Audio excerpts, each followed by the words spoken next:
Welcome to Faith and Freedom. For the next few minutes, we hope to inform, inspire, and encourage you as we discuss the legal victories and challenges to your fundamental freedoms and religious liberties. Faith and Freedom comes to you from Liberty Counsel, a civil liberties, education, and legal defense organization. Join us now as Matt Barber, Director of Cultural Affairs for Liberty Counsel, explains the latest legal issues all across this country. In the courtrooms of America, Liberty Counsel is winning the battle for your constitutional freedoms.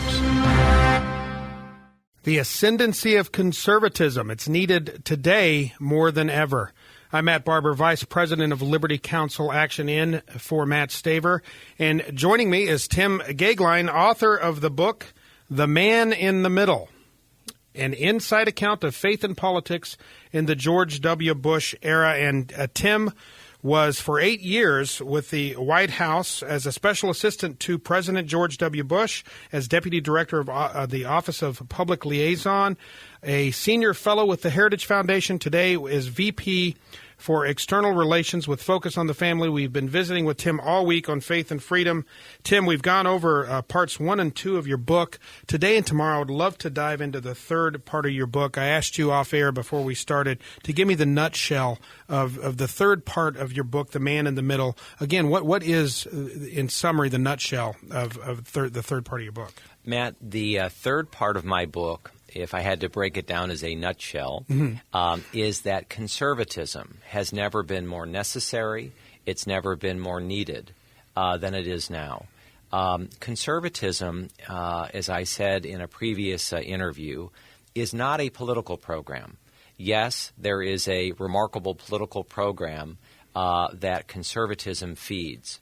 But Russell Kirk once wrote and once stressed to me very strongly that, in Russell's words, ideologues are anathema. And you know, that's kind of hard to break down. But what he meant is that if someone is an ideologue, they are committed to a particular program, whether it is ethical or not, whether it is true or not.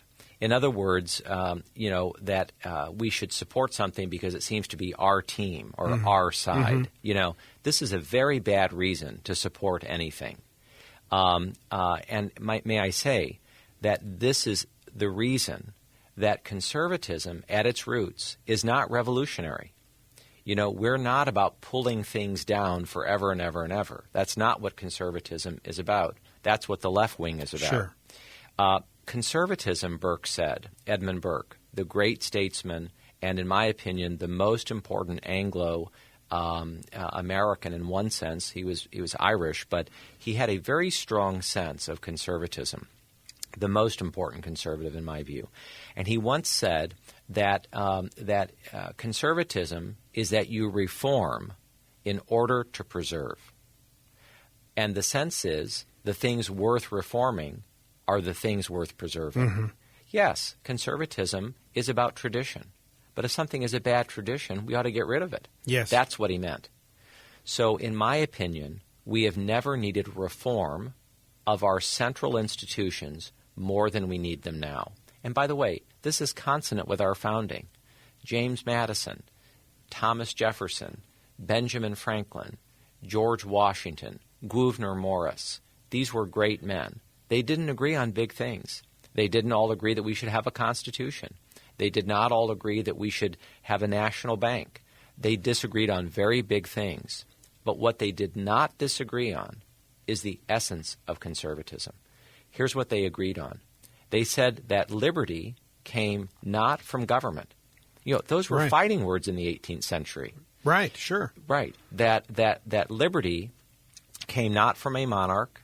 It did not come from a prime minister or a president. Liberty came from God. And they said that if you wanted to have liberty, you had to have something that they called virtue. What did they mean? They meant moral excellence. And they said, in the American experience, where did moral excellence come from? From the Holy Bible, from the Judeo-Christian tradition, from the roots of Athens and Jerusalem, Rome, and the other great cities of antiquity, eventually London and Philadelphia. These would be the 5 great cities that would carry on the Anglosphere, if I may say, of liberty, of Western civilization. They were right. And I believe overwhelmingly that in America today, that what those men believed in the 18th century is totally relevant today. That if we want lots of liberty, we have to have lots of moral excellence. Yes. If we want lots of moral excellence, we have to allow our religious liberties to flourish. And I have to tell you, I'm very hopeful that we are on that trajectory. Unlike Western Europe, unlike Central Europe, unlike Eastern Europe. In America, in a way that's hard to see, I believe we are not in a secular age. And as I say in The Man in the Middle, I think we are in a post-secular age. Something is happening in a good way with this rising generation of young people. I think you're right. I've often said that I'm a Christian first, a conservative second, and sometimes, if they're moving in the right direction, I'm a Republican.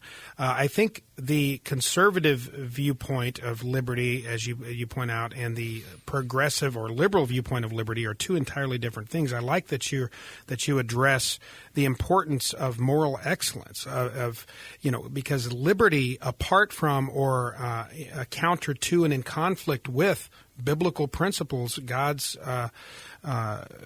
infallible, objective truths that are revealed to us in Scripture, that's not liberty at all. That's anarchy. And I think the progressive view of liberty, they have a misunderstanding of liberty.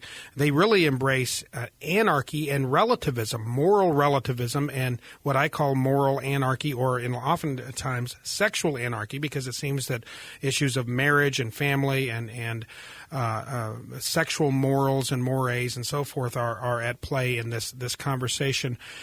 So I really like that you're tying in the importance of biblical principles with the idea of liberty.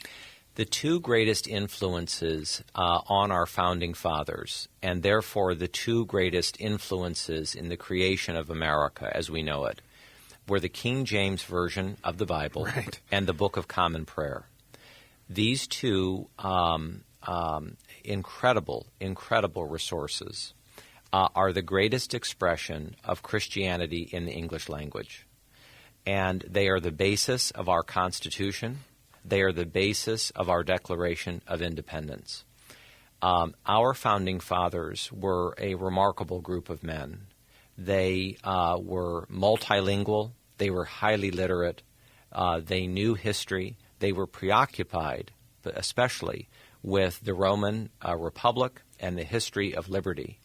And they knew from the Scripture that there did exist in this world good and evil, right and wrong. They were very comfortable with that. When you read categorically and without exception the writings of all of the signers of the Constitution, there's not one exception. They elementally agreed that there was providence. Some were Orthodox Christians. Some were deists. Some were more interested in the natural law and natural rights.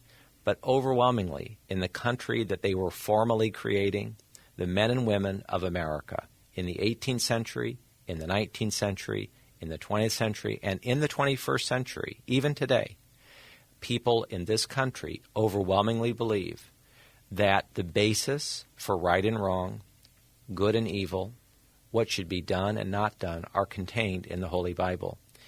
That, to me, gives me great hope. Faith and our public life go together. You can't have liberty without virtue, and you can't have virtue, in my opinion, in the American experience, without the centrality of the Scriptures. The Beatitudes, the Sermon on the Mount, the Ten Commandments, Jesus' admonition to love your neighbors, King David's preoccupation that the end of government, the purpose of it, is justice and righteousness. This is America. And I'm very confident that though we are going through very difficult days, that the American people in their DNA still believe this. And I believe that in the rising generation of young people, we will see faith cohere and come back with the larger purposes of government. Well, Tim, your words are very encouraging. Your book is very encouraging. The Man in the Middle, an inside account of faith and politics in the George W. Bush era. Folks, go to Barnes & Noble, go to Amazon.com, order it right away. It's catching on like wildfire, a wonderful read, entertaining, and informative. The Man in the Middle, go today and be encouraged. We are on a path to revival in this nation, despite what the naysayers may say and despite what we see happening in our nation. We need to always remember that as people of faith and as Christians, we know that we have a sovereign God who we answer to.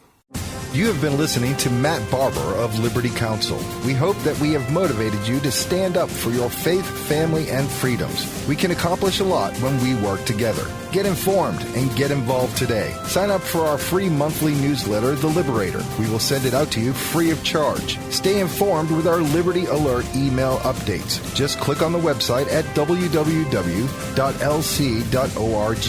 or call us at 1-800-671-1776. Tune in next time to learn more about your rights right here on Faith and Freedom.